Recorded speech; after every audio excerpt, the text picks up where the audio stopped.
For 5 years, he forgot our anniversary. This time, he posted a gym selfie instead. So I served his breakfast with a side of divorce papers. But trust me, that was just the beginning. If you're watching this, tell me where you're tuning in from.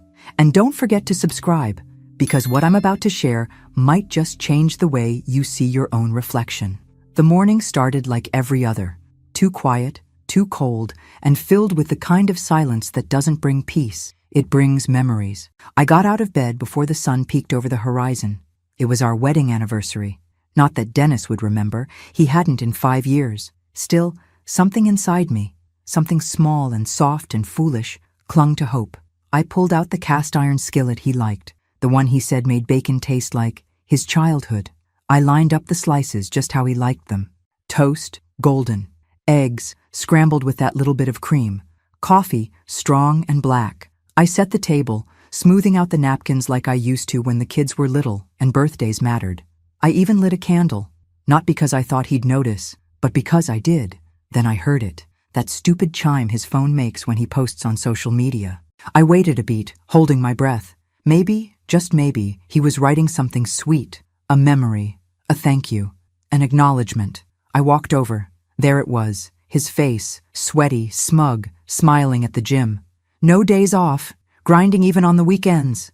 Not a single word about me, about us, about our life. I stood there, still in my robe, the smell of bacon in the air, staring at a man who hadn't even glanced at me all morning. He walked into the kitchen a minute later, sniffed the air like a satisfied customer at a diner.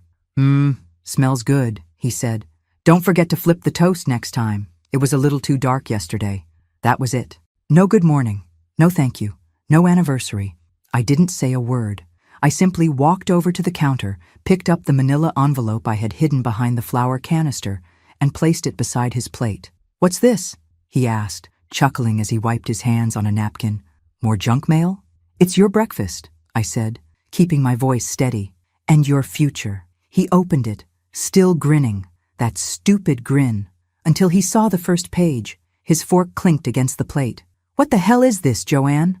"Divorce papers." He laughed, but there was a tremor to it. "You're joking." I looked at him for the first time in weeks. Really looked. The lines around his eyes had deepened. His hair had gone grayer, but he still dyed it. He still cared about how he looked, but never once stopped to wonder how I felt. "I'm not joking, Dennis," I said. "Not anymore." He stood up, pointing a finger like he used to when the kids did something wrong. "You're being dramatic. You forgot our anniversary," I said quietly. Again. "Joanne, come on. That's not a reason to throw away 30 years. I took a deep breath. "No, but 30 years of being invisible is." He sat back down, rubbing his temples. "We've got a good life. We're not unhappy." "No, you're not unhappy," I corrected. "You have your gym, your routine, your little fan club online. I'm just the woman who does your laundry and refills your prescriptions." He tried to speak. I didn't let him. "I'm done being your background noise." I walked upstairs, my heart thudding so loud I thought I might faint. I sat on the edge of the bed we hadn't shared in months and stared at the old photograph on the dresser. Our wedding day. I barely recognized that girl. She had dreams. Now she had rage. That night, he didn't talk to me. Not really. He paced the living room, made a few calls, slammed a few doors. But I stayed in our bedroom, alone. It was strange how quiet the world gets when you stop begging to be heard. The next morning I woke up before him again. I didn't cook. I didn't clean. I didn't make the bed. Instead, I sat at the kitchen table and stared out the window.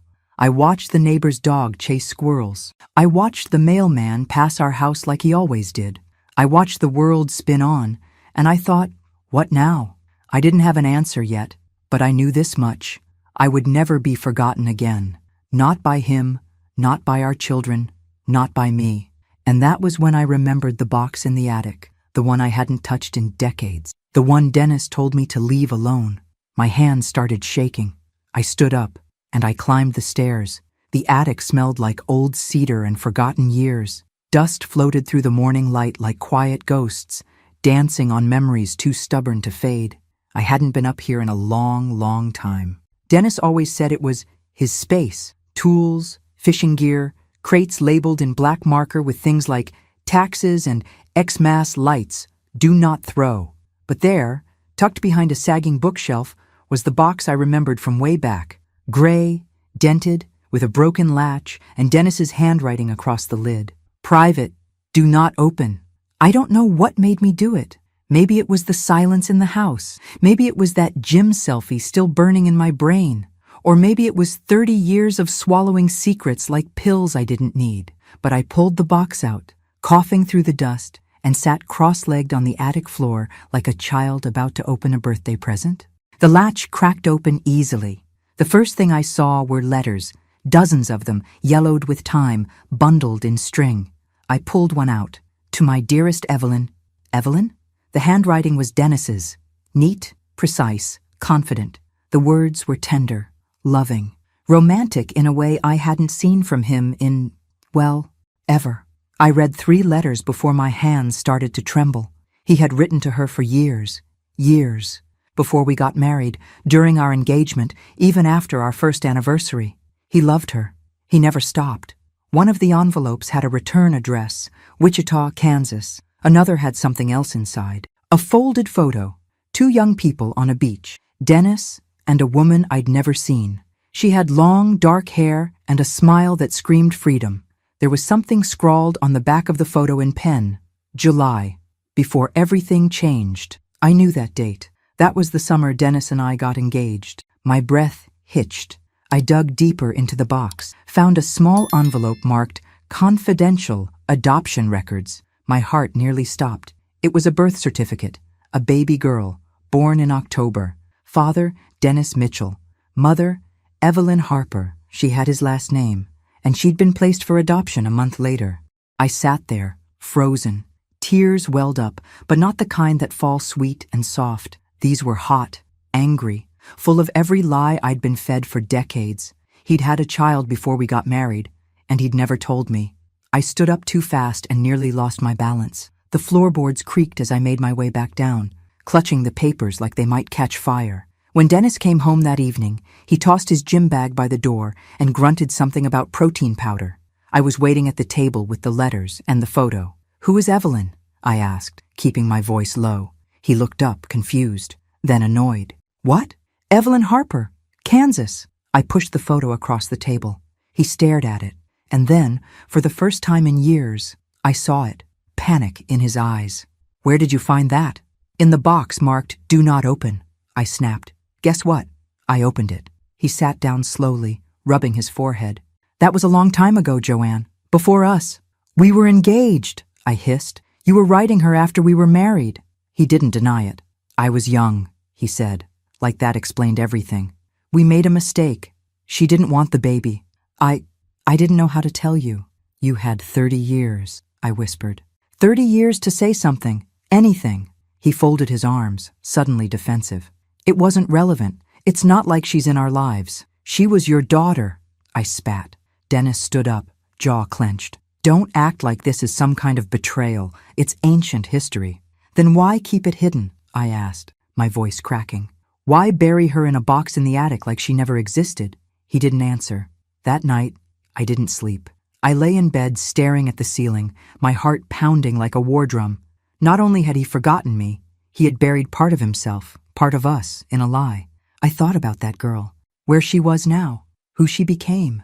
If she ever looked in the mirror and wondered who she looked like, and if she knew her father had traded her memory for a tidy, silent life. The next morning, I drove to the county clerk's office, requested copies, signed forms, paid fees. I didn't know what I was looking for. Closure? Vengeance? Justice? I just knew I couldn't let it sit in that box anymore. That evening, I sat alone in the living room.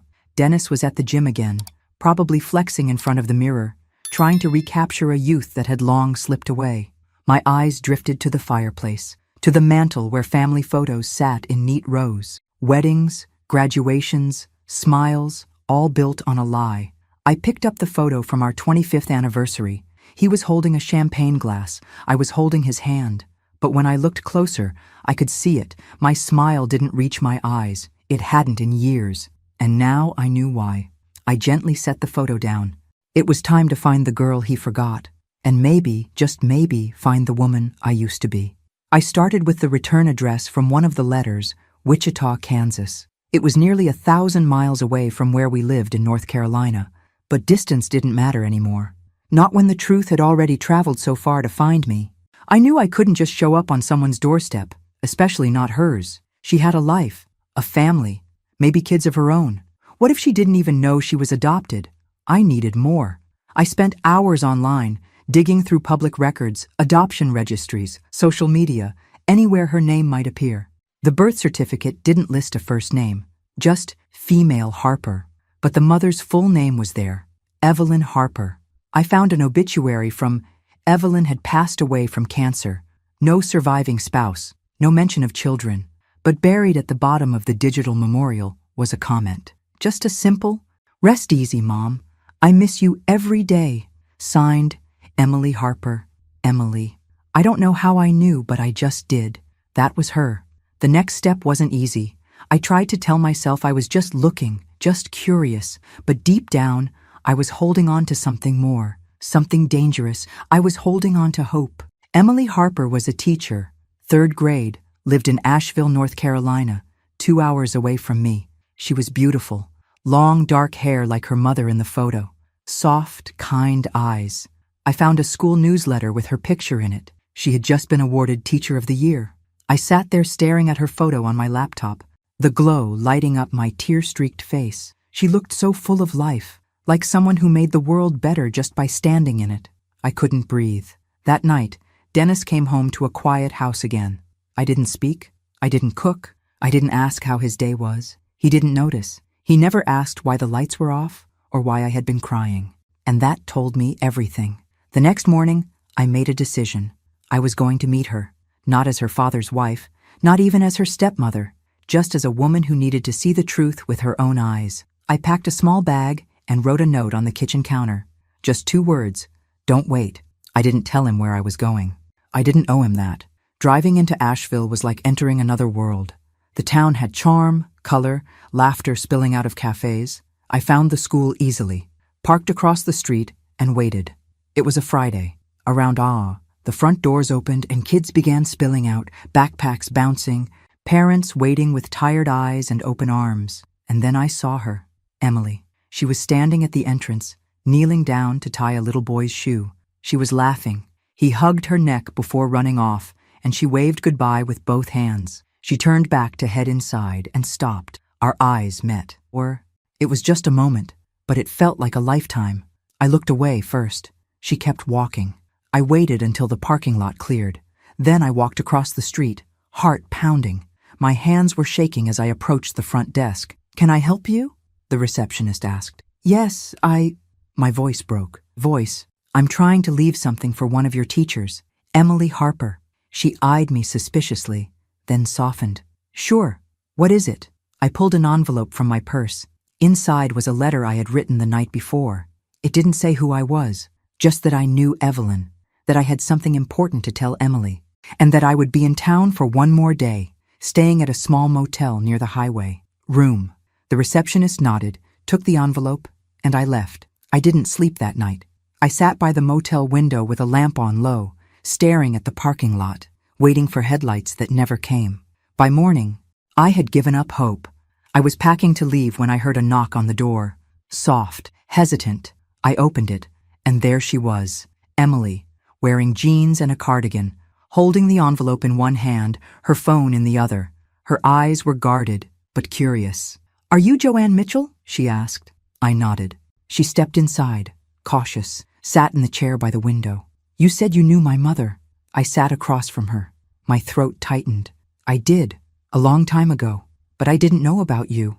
Her expression flickered. "Most people didn't. She didn't talk about it." I took a deep breath. "Emily, I don't want to hurt you.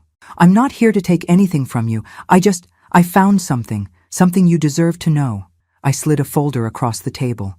Inside, the letters, the photo, a copy of the birth certificate. She opened it, read in silence. Her face went pale. "This is..." She paused, blinking fast. "He's my..." "Yes," I whispered.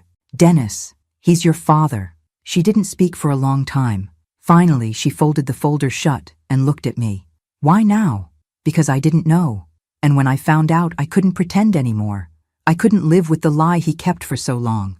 And you deserve the truth. She looked away. Her lips trembled.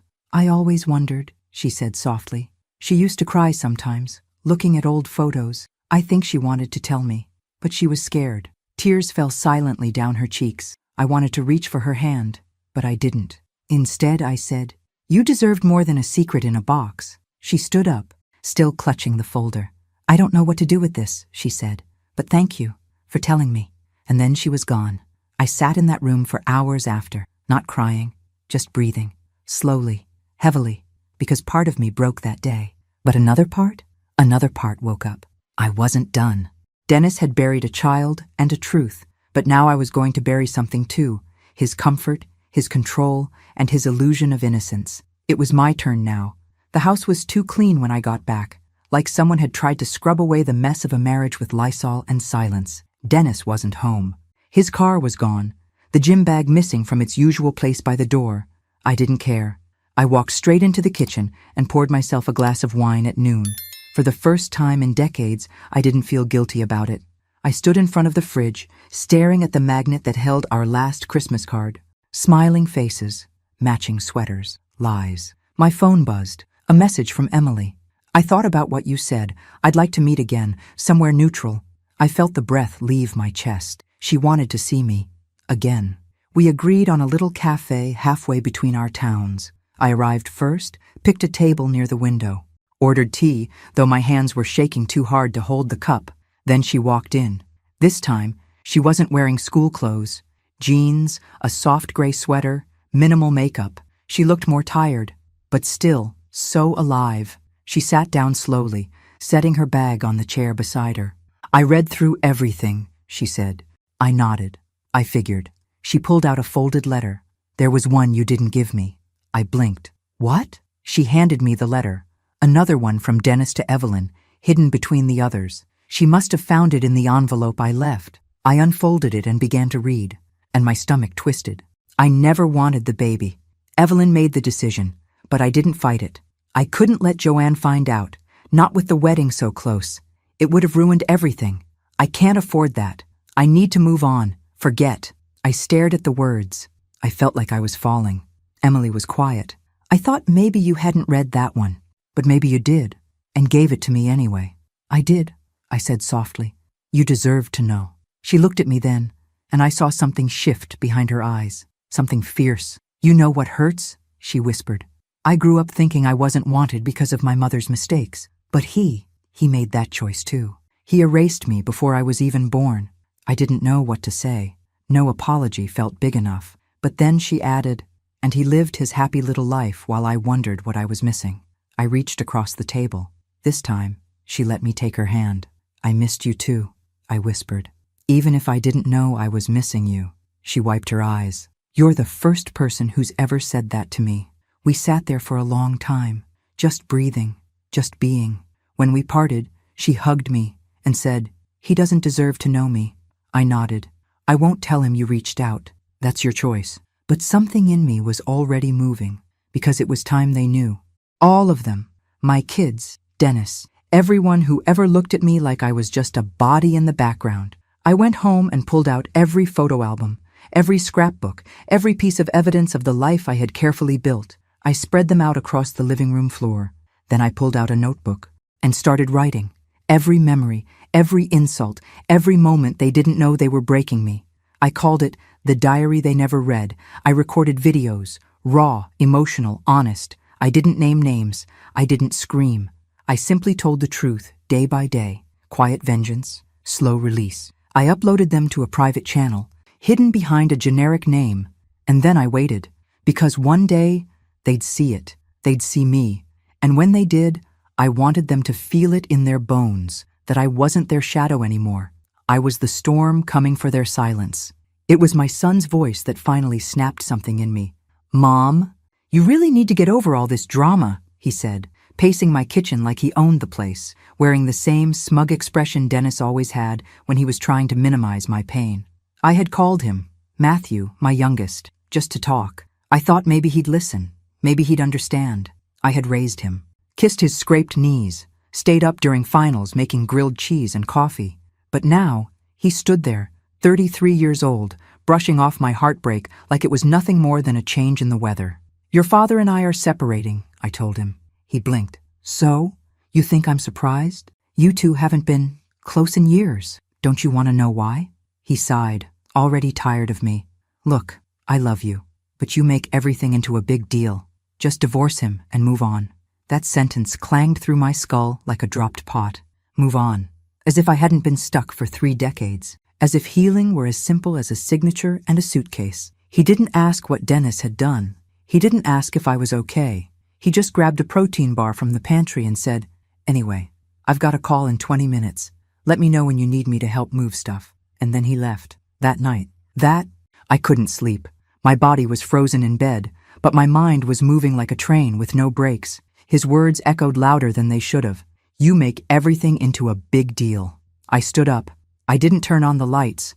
I walked into his old room, still untouched, like he was 15 and home from school.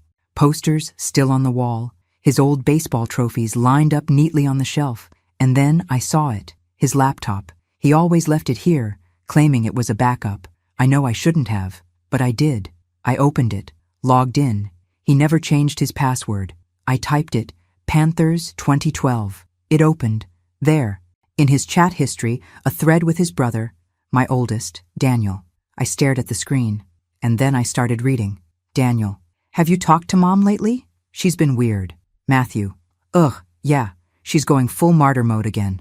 Daniel: "What's new? She thrives on guilt." Matthew: "It's like she wants to be miserable." Daniel: "I just avoid. It's easier." Matthew: "Honestly, once Dad dumps her, maybe she'll stop pretending like she's some kind of saint." I stopped breathing. I scrolled. It got worse. Matthew: "She needs therapy or a hobby." Daniel: "Yeah, or a reality check." They laughed at me, mocked me, my own sons. The ones I carried, raised, sacrificed for. I don't remember standing up. I don't remember walking back to my bedroom, but I remember sitting on the edge of the bed, holding my stomach like I'd been punched from the inside. I had been humiliated, first by Dennis, now by my children. The grief wasn't even sharp anymore. It was dull, heavy, and it settled into my bones. That's when I knew. This wasn't just about a marriage. It was about a lifetime of being the emotional garbage bin for everyone around me. I was the fixer, the cleaner, the planner, the comforter, never the priority, never the person they worried about. I had given everything, and they'd built their lives on my exhaustion. So I made a new plan, not to scream, not to fight, but to vanish, emotionally, piece by piece. That night, I turned off my phone. I didn't answer the door when Matthew came back a few days later, knocking, calling, texting. "Are you okay?" Because apparently now he was concerned. I let the unanswered texts stack up like dirty dishes. I stopped checking the group chat. I stopped responding to family updates. And something strange happened. No one really chased after me. They just moved on, like I was a temporary absence in a schedule. I watched it happen, quietly. And I began cleaning out the house, not like before. Not to tidy, but to erase myself from it, one drawer at a time, donating my old clothes, shredding paperwork, emptying shelves. It was slow, and it was holy. I started to feel lighter, and with every item I removed, every picture I took down, every cabinet I cleared, I thought, you don't get to keep pieces of me anymore. Not Dennis, not my sons, not anyone who treated my presence like background noise. I went to the bank, started shifting accounts, quietly, legally. I met with a lawyer, updated my will. I didn't cut them off entirely. No, that would be too kind. I left everything in place, but I changed the locks to my emotions. They would never know me again. Not the real me. They had proven they didn't want to, so I stopped offering. And for the first time in my life, the silence around me didn't feel empty. It felt like freedom. The wind was soft that morning, curling through the open window like a whisper, brushing against my cheek as if to say, "You did it." I was standing in the doorway of my new home, small, quiet, surrounded by trees that sang in the breeze instead of shouting demands at me. The walls were painted light blue. There were flowers in the garden I had planted myself. And inside, not a single voice tried to drown me out. It had been months since I left. Months since I looked anyone in that old house in the eye. And still, no one came after me. Not Dennis, not the boys. And I didn't cry over it. Not anymore. I'd poured enough tears into people who built boats and sailed away with my devotion. Now I was the ocean, and they would feel my absence like a tide they could never control. The day started like any other, quiet and slow. I made coffee, strong and black, just how I liked it, not how Dennis used to complain about. I stepped out onto the porch and sat with my cup, letting the sun warm my face. My laptop pinged with a new comment on one of my videos, the anonymous diary I had started, the woman in the window. No names, no faces, just my voice, reading pieces of the life I used to live. The episodes were titled simply, The Burnt Toast, The Forgotten Call, The Empty Dinner Table. Thousands of people had found the channel, most of them women, most of them just like me. They commented things like, I thought I was the only one. You said what I never had the courage to. This made me cry, and then made me brave. It was healing, and it was power. Then I saw it. A new email. Subject, please mom. I stared at it. It was from Matthew. I waited a long time before opening it. I saw your videos. Someone from my office sent one in our team chat without knowing. I recognized your voice. I'm not proud of the things I said. I know I hurt you. I don't even know how to start fixing it, but I want to, if you'll let me. There was a second email, from Daniel. I'm sorry, Mom. I was a coward. I didn't want to face what I did to you, what we all did. I wish I could take it back. I closed the laptop. I didn't respond, not because I hated them, but because I finally understood something sacred. I didn't need them to be whole. I wasn't waiting for their redemption. I had already found mine. Later that week, I received a certified letter from Dennis. Inside, a handwritten note. Joanne, I saw your videos too. I didn't realize how blind I'd been until the whole world told me. I don't expect you to forgive me. I just want you to know. I see you now. I wish I had sooner. He had enclosed a check, a large one, not as a bribe, not as hush money, just labeled, what I owe you for the life you gave me. I didn't cash it, but I didn't send it back either. I tucked it into a drawer with the letters I wrote, but never mailed. That evening, I lit a candle in the kitchen, just one, like I did all those years ago, but this time, it wasn't for an anniversary. It was for myself, a ceremony, a beginning. I made dinner, nothing fancy, a little pasta, garlic bread. I poured a glass of wine and sat alone at my table, and I smiled, because I wasn't lonely. I was free. I raised my glass toward the window, toward the moon rising above the trees, and whispered, to the woman they forgot, to the woman I found. And in that silence, where once I was invisible, I became unforgettable. The night before our anniversary, I ironed his favorite shirt, not because he asked, but because part of me still wanted to believe he might wear it and take me out somewhere, anywhere. 33 years of marriage had to count for something, but the morning came like all the others, empty. He came downstairs, already dressed for the gym, tank top, shorts, headphones around his neck. I was setting the table, careful with the napkins, warming the biscuits in the oven, the way he liked them. He didn't look at me, not once, just grabbed his protein shake, gulped it down, and tapped away at his phone. I heard the little ding of a social media post.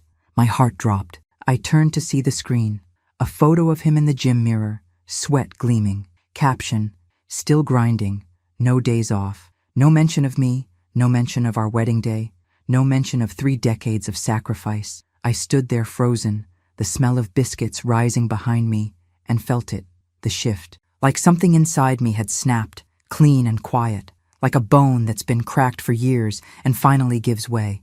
He looked up then, chewing a protein bar. What's with the food? We got company or something? I walked over and placed his plate on the table. Eggs, toast, jam, and a plain white envelope beside his juice. He sat down, oblivious, picked up the envelope, still chewing. What's this, a card? He mumbled, grinning. I didn't answer. He opened it and read. His smile vanished. Divorce? He said, the word tasting foreign in his mouth. I nodded. Wait, are you serious? I looked him in the eyes for the first time in weeks, maybe months. 5 years in a row, Dennis. 5. You didn't even say good morning. He blinked like he couldn't process it. I was heading to the gym. Didn't know you'd turn into a drama queen over a date. I laughed. It was sharp, bitter, and cold. It's not the date. It's that you stopped seeing me somewhere around. He scoffed and stood up. Oh, come on, Joanne. You're really going to throw away everything over this? No, Dennis, I said. You threw it away, year after year, ignoring me in this house like I was the maid, smiling for strangers online while forgetting the woman who kept your life glued together. He was quiet then. For once, he had nothing to say. I walked upstairs, left him sitting there with his juice and his silence. I didn't cry. Not this time. Because somewhere deep in my bones, I already knew this wasn't about an anniversary. It was about everything that came after. And the box in the attic was calling to me. The attic door moaned as I pulled it open, the wooden ladder creaking under my weight, like it knew the burden I was carrying up with me. It wasn't just a box I was looking for. It was something more, something that had lived in shadows and dust, something Dennis had warned me never to touch. The air up there was stale and heavy with time. Old Christmas decorations, faded storage bins, a suitcase we hadn't opened since our honeymoon. And there it was, tucked far in the back, like a secret buried under decades, the gray metal box. I'd seen it for years. He always said it was work stuff, boring, not worth the trouble. I never questioned it, because that's what I was trained to do, not question. But I wasn't that woman anymore. I dragged it out into the light and knelt down. The latch was stiff but gave way. Inside were papers, old, yellowed, some creased from being folded and refolded. I pulled them out, one by one, my fingers trembling. Letters, dozens of them, all addressed to Evelyn Harper. I read the first line of one. I miss you every day. I wish things were different. My heart slowed. I opened another. I'll never stop loving you, even after I say I do. I couldn't breathe.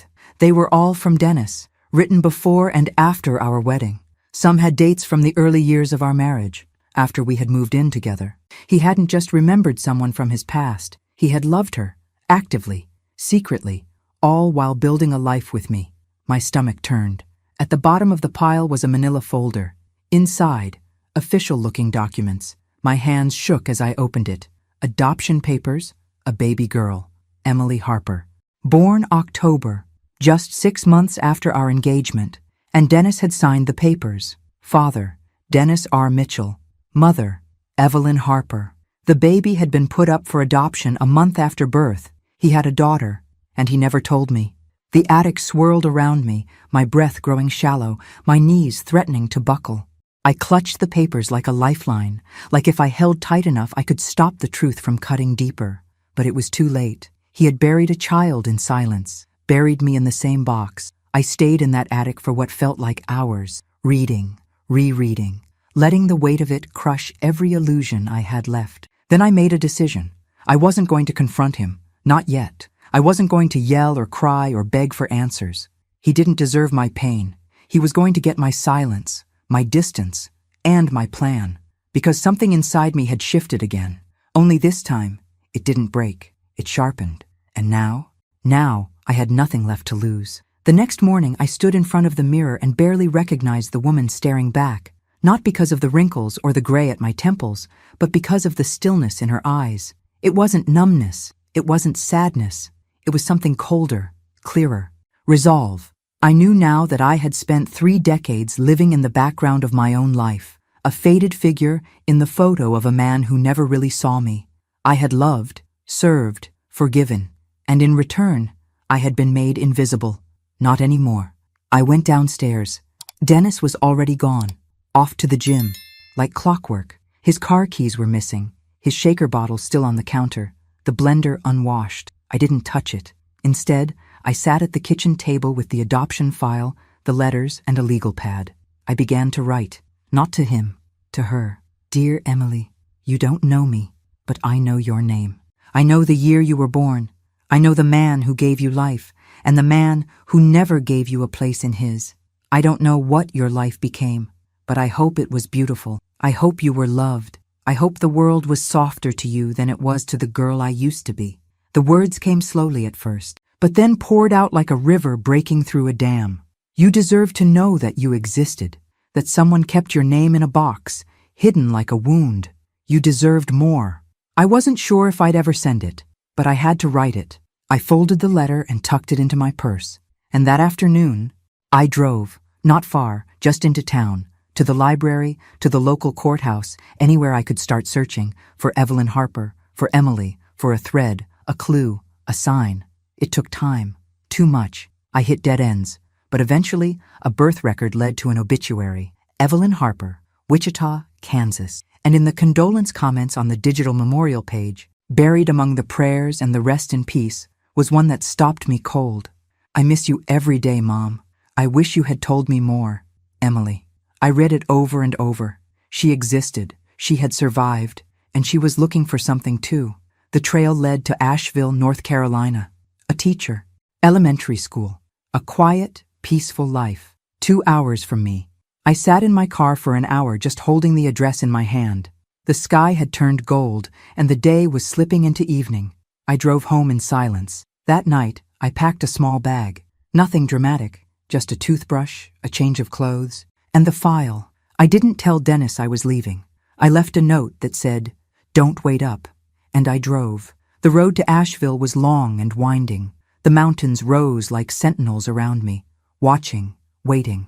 When I pulled into the parking lot of her school the next day, I didn't go in. I just sat there, behind the wheel, watching. Children poured out in waves, laughter echoing through the air. Parents waited at the curb. Teachers stood at the doors, smiling, waving. And then I saw her, Emily. Long, dark hair, warm eyes. She knelt to tie a little girl's shoe. She looked up and smiled, not at me, just at the world. And my breath caught. She was real. She was here, and she had no idea. My fingers gripped the steering wheel so tight they ached. I didn't get out. Not yet. I wasn't ready. But I would be. Because this wasn't just about the daughter Dennis had hidden. It was about the woman I had forgotten. Me. And she was just beginning to wake up. The next day, I went back.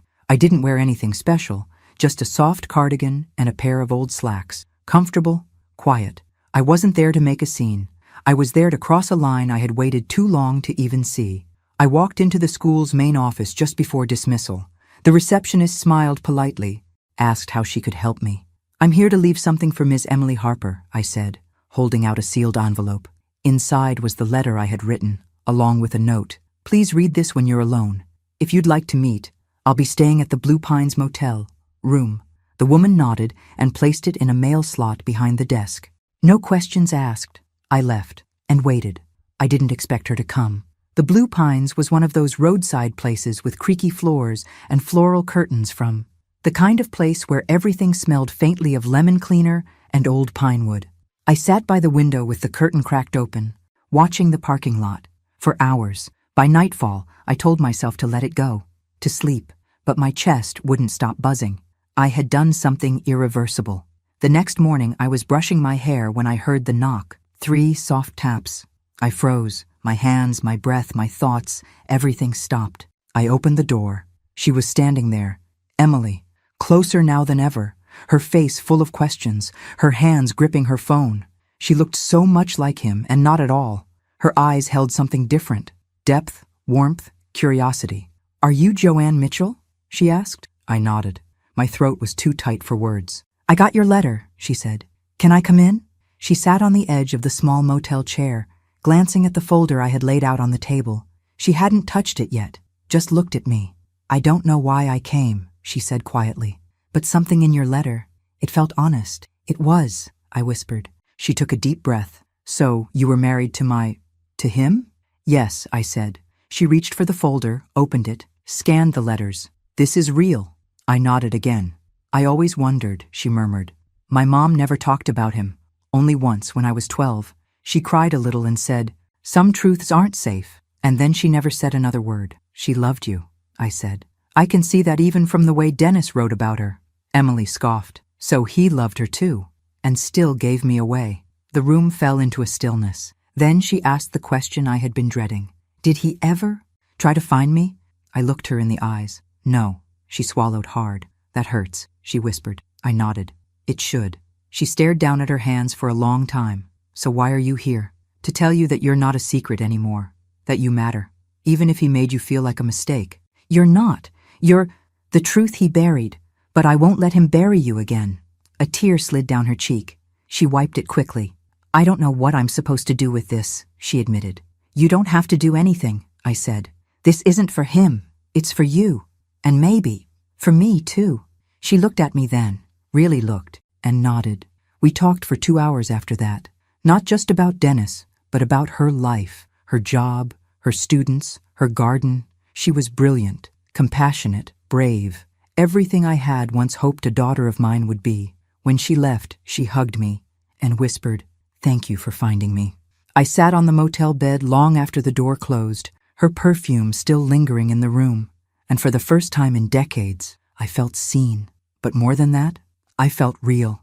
I didn't tell Dennis, not about Emily, not about the motel, not about the truth I had dug up from the attic like bones in the dirt. He didn't deserve to know that she existed in my life now, that I had found something sacred, something his lies had tried to erase. It was mine, ours, a secret I could hold, not to keep it hidden, but to protect it from the rot he left behind. When I returned home, nothing had changed.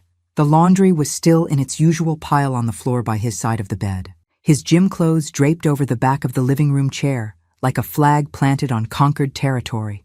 The same protein shakes filled the fridge, each one lined up like obedient little soldiers. But something in me had changed. I didn't put the clothes in the wash. I didn't cook. I didn't clean. And Dennis noticed. By day 3, he stood in the doorway, hands on hips. "What's going on with you lately?" I looked up from my notebook, calm, composed. "Nothing." "Well, I mean, the house is a mess. You haven't made dinner since last week." "You didn't notice when I did," I replied, "so I figured it wouldn't make a difference when I stopped." He rolled his eyes. "Oh, come on, Joanne. You can't seriously still be on this kick. I said I was sorry about the anniversary." "You didn't say you were sorry. You said I was being dramatic." "Well," he began, then wisely stopped himself. I stood up, slowly. "Dennis," I said, voice even, "what would you do if I disappeared?" He blinked. "What? If I just packed a bag and left? Not with a note, not with a fight, just vanished." He frowned. "That's not funny." "It's not supposed to be." He rubbed his neck, suddenly uncomfortable. "Look, if you're unhappy, we can go to counseling or something." Now he wanted counseling? Now? After 33 years of silence, invisibility, neglect, I almost laughed, but instead I said nothing, because silence had become my weapon. I started small. I stopped responding to group texts from the boys, stopped answering calls that only came when someone needed something. They didn't call to check on me. They never had. They called for recipes, for birthday reminders, for "Mom, can you send me that tax form again?" I stopped answering. I stopped being available, and no one noticed. That was the part that broke me, but it was also the part that freed me. I pulled out a small leather-bound notebook from the drawer. It was old, something I used to jot recipes in. I began turning those blank pages into a record, not of dates, but of moments. The times I was dismissed, mocked, forgotten. I titled the front, "The Diary They Never Read." Each entry was a story, like the time I stayed up until a.m. sewing Daniel's costume for the school play. And the next day, he told his teacher he made it with his dad. Or the Thanksgiving I spent alone in the kitchen while everyone else watched football and laughed in the living room. Not one of them offered to help.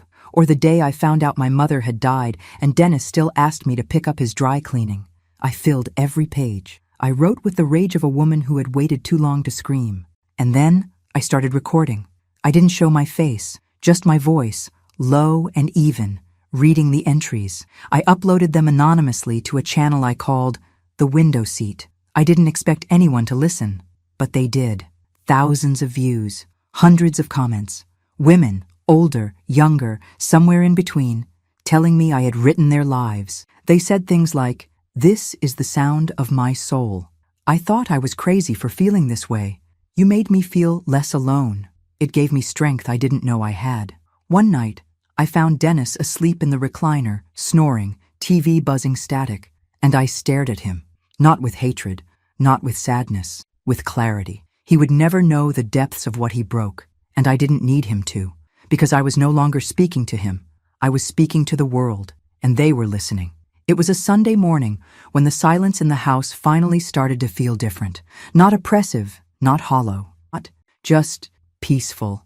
Dennis had left early, gym again, or maybe brunch with one of his gym buddies who treated him like a motivational poster with a pulse. I didn't ask anymore. I no longer tracked his movements the way I used to, hoping for crumbs of affection. The more he disappeared, the more space I had to breathe. And today, I had plans. I opened the front closet and pulled out 3 dusty photo albums, the kind with plastic sleeves and faded labels: family vacation, Matthew's graduation, Christmas, years of captured moments, staged smiles. But I could see it now, clearer than ever. I wasn't really in them. Sure, I was physically present, off to the side, holding a plate, standing behind someone, but never in the center, never framed with care, always the background, always convenient. I laid the albums out across the floor, and then I did something I never imagined I would. I began taking the pictures out, one by one, not to destroy them, to free myself from them. Each photo went into a new box labeled "What They Remember," and beside me I placed an empty album, a fresh one. Its label, "What I Lived." Into that one I began placing my pictures, the ones no one else ever bothered to print. A blurry photo Emily had taken of me sipping tea in Asheville. A picture I'd snapped of the mountains outside the motel. A Polaroid from years ago, just me in the backyard, reading under the tree. Real moments, not posed, not performative. Mine. Midway through, I paused to check my messages, not out of habit, just curiosity. There were 2 new voicemails, both from Matthew. The first one: "Mom, hey, I know you're probably mad. I just wanted to check in. Can you call me back, please?" The second one came a day later. "Okay, I saw your video. The window seat. I didn't know it was you at first, but I know now. I'm sorry, Mom, really. I'm so sorry. I didn't realize any of it." I listened without reacting. Then I deleted them both, because sometimes closure isn't a conversation, it's a decision, and I had made mine. Later that evening, I made a list, not a to-do list, not a grocery list, a legacy list. At the top I wrote, "Things I will leave behind that matter. Truth, a name they'll remember, a voice that didn't stay quiet, a daughter who knows she was never forgotten, a story other women can live louder because of that night." I recorded something new. It was the first video where I let myself be seen. Just my hands, at first, sorting the albums, writing in the notebook. Then, slowly, I turned the camera toward myself, lines on my face, gray in my hair. I didn't apologize for it. I said, "This is what a woman looks like when she stops waiting to be chosen." And I posted it. The response was unlike anything I'd ever experienced. Messages poured in. Women from all over the country, from Texas to Oregon, from Maine to Miami. Some cried, some raged, some just said, "Thank you for showing me I'm not invisible." I had become the woman I wished I'd seen when I was younger. And I didn't need anyone to validate it. Not Dennis, not the boys, not even Emily, though I had a feeling she was watching, quietly, maybe even smiling. As I sat on the porch, sipping tea in the fading light, I felt it rise up inside me. Peace. Not because everything was perfect, but because I had stopped asking others for permission to feel whole. And in that stillness, something inside whispered, "It's almost time. Not for revenge, not even for justice, for release, for goodbye, for something so long overdue, it had almost become myth, freedom." The morning began with soft rain tapping on the window, a gentle rhythm that reminded me of lullabies I used to hum when the boys were babies. Before the noise, before the hurt, before I became the woman who held everything together until her own pieces didn't fit anymore. I stood in the kitchen barefoot, wrapping my hands around a warm mug, staring at the empty chair across from me. Dennis's chair. He still lived in the house. Technically, but we hadn't spoken much since the day I handed him those divorce papers beside his orange juice. He'd stopped asking questions, stopped trying. Maybe he thought ignoring the cracks would make the walls stop falling. But today, I had something for him. A farewell, not a confrontation. Just the truth, wrapped in silence and ceremony. I packed a small box, nothing more than what I needed. I had already moved what mattered to the cottage outside Asheville, where Emily lived just 2 towns over. She didn't know it yet, but we'd run into each other again. And this time, I'd be ready to be more than just the woman who showed her a box of secrets. I sat down and began writing. 1 letter for each of them. To Dennis. You will read this and assume I'm angry, but I'm not. That part of me burned out long ago. What I feel now is the calm that follows the fire. I gave you my best years, Dennis, and you didn't even notice when they passed. I asked for nothing and you offered less. I used to mourn that, But now, I simply let it go. Consider this not a goodbye, but a release. I free you from pretending, and I free myself from disappearing. To Daniel and Matthew, you called me dramatic, a martyr, a weight, but I remember staying up during storms because you were scared of the thunder. I remember hand-sewing Halloween costumes. I remember covering for your father when he forgot birthdays so you wouldn't feel forgotten too. And I remember your words, every one of them. I don't want your guilt. I want your growth. If one day you understand what I gave, I hope it teaches you how to cherish the women who stand quietly beside you now. I placed the letters on the hallway table. Then I cooked one last meal. Not for them, for me. Eggs, bacon, toast with too much butter. The kind of breakfast I used to make for everyone else. This time I sat down and ate it slowly, like a farewell feast to the version of myself I had carried for so long. By noon, I had my coat on. As I reached the front door, I paused. Then, on impulse, I walked to the living room and turned the TV on. Dennis's favorite news channel blared. I turned it off and wrote 3 words on the whiteboard by the fridge. I was here, then I walked out. No slamming doors, no dramatic exits. Just a choice. The cottage was waiting for me. When I arrived, I opened the windows wide. Let the fresh mountain air sweep through the rooms like a baptism. I placed my albums, What I Lived, on the shelf, right in the center. The very next day, I received a message on my anonymous channel. It was from Emily. I saw the video, the one with your face. I knew it was you. I just wanted you to know, I'm ready to talk, really talk. If you are. I closed my laptop slowly, then smiled, because I was ready. And for the first time in years, I didn't feel like a woman holding the world together with shaking hands. I felt like a woman stepping into the one she was always meant to be. Free, whole, and unforgettable. The invitation came in a white envelope slipped under my cottage door. No name, just elegant handwriting.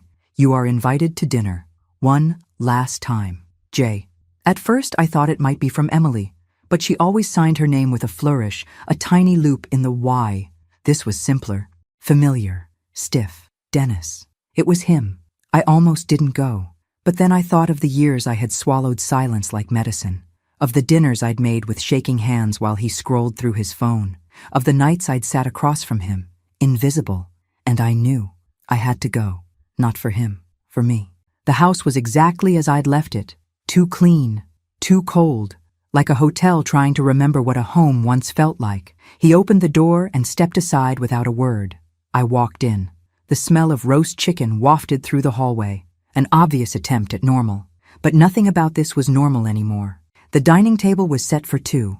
Real candles, cloth napkins. He gestured for me to sit. We ate mostly in silence. He kept trying to meet my eyes. I kept looking past him, to the photos still on the wall. Our family, frozen in time. All those smiles that didn't quite reach my eyes. Finally, he spoke. I saw your videos, he said. I said nothing. I didn't know it was you at first. Someone at the gym shared one, said it reminded him of his mom. I waited. He cleared his throat. It was like hearing a ghost. Still, I said nothing. I guess I always thought you were okay, that we were fine. I looked at him then. Because I didn't scream? He looked down. I didn't know how unhappy you were, he whispered. I wasn't unhappy, I replied. I was erased. He nodded slowly. I deserved to lose you. I leaned back in my chair. You didn't lose me. You gave me away. One thoughtless moment at a time. He swallowed hard. I wanted to say sorry. You just did. He blinked. That's it? I didn't come for an apology, Dennis. Then why did you come? I looked him in the eye, my voice calm. Sure, to forgive myself for staying as long as I did. He looked stunned, broken even, but I didn't reach for him. I didn't soften. I had done that for too long. I stood up. He followed. At the door he said, Is there anything I can do? I turned to him. Be better, for the people who still let you close. Then I walked out, into the night, into myself. The stars above the cottage twinkled as I parked my car and stepped inside. My phone buzzed. A message from Emily. Dinner? Just the 2 of us. I want to tell you about my life. I want to hear about yours. I replied, yes. And this time, I'll sit at the head of the table, because I wasn't a supporting character anymore. I was the author, and my story had just begun. The table was round this time. No head, no sides, No place to hide behind roles or silence. Emily had chosen a small, sunlit cafe tucked between an art gallery and a bookstore in the heart of Asheville. She said she liked it because it was quiet, but full of stories. I arrived early, nervous, holding my breath in the space between then and now. I wore a soft blue sweater and my favorite earrings, tiny silver birds I hadn't worn in years. They had been a gift from Dennis, back when he still noticed things like birthdays and joy. But today, they were mine. She walked in 10 minutes later, cheeks rosy from the cold, a tote bag on her shoulder, a book tucked under her arm. She looked at me and smiled, and this time, it was different. It wasn't guarded. It wasn't uncertain. It was warm. We ordered tea and sat in a booth near the window. No walls, no masks. "I've been thinking about that day," she said after our first few sips, "at the motel. The way you looked at me." "I remember," I said softly. "You looked heartbroken." I nodded. I was, but not because of him. "No," I whispered, "because I didn't know how much of my life I had missed until I saw your face." She set her tea down gently. "I wasn't angry, you know, at you. I think I expected to be. But I wasn't. I'm grateful," I said, "because I don't know how I would have survived your silence." She smiled again. "I thought I had no mother, and you thought you had no daughter. Life really did a number on us, didn't it?" We both laughed, a soft, sad laugh that felt more like a sigh. Then she reached into her bag and pulled out a small box. "I want you to have this," she said, sliding it across the table. I opened it. Inside was a photo frame, a picture of the two of us at the cafe where we first met. She must have had someone take it when I wasn't looking. In the photo, I was laughing, truly laughing. I couldn't remember the last time I'd seen myself that way. My hands trembled as I touched the frame. "I want you in my life," she said. "Really in it. Holidays, birthdays, just Saturdays even." Tears welled up in my eyes. "I'd like that, more than you know. And one day," she added, "when I have kids, I want them to call you Grandma." It hit me like a wave. Not grief, not sorrow, joy, unexpected, uninvited, but welcome. We sat in that cafe until the sun dipped low, until the waiter dimmed the lights and placed candles on each table. As we hugged goodbye, she whispered, "Thank you for not giving up on me, or on yourself." And I whispered back, "Thank you for being found." That night, I returned to the cottage, lit a candle on the porch, and sat in silence. But this time, the silence wasn't heavy. It was sacred. Inside, on my bookshelf, next to my diary and the albums I'd finally organized, I placed the photo of us, front and center. Not hidden in a box, not buried in the attic, but seen, cherished, alive. Because in the end, I hadn't just served breakfast with divorce papers. I had served myself a second chance, and it was the best damn meal of my life. Thanks for listening. Don't forget to subscribe and feel free to share your story in the comments. Your voice matters.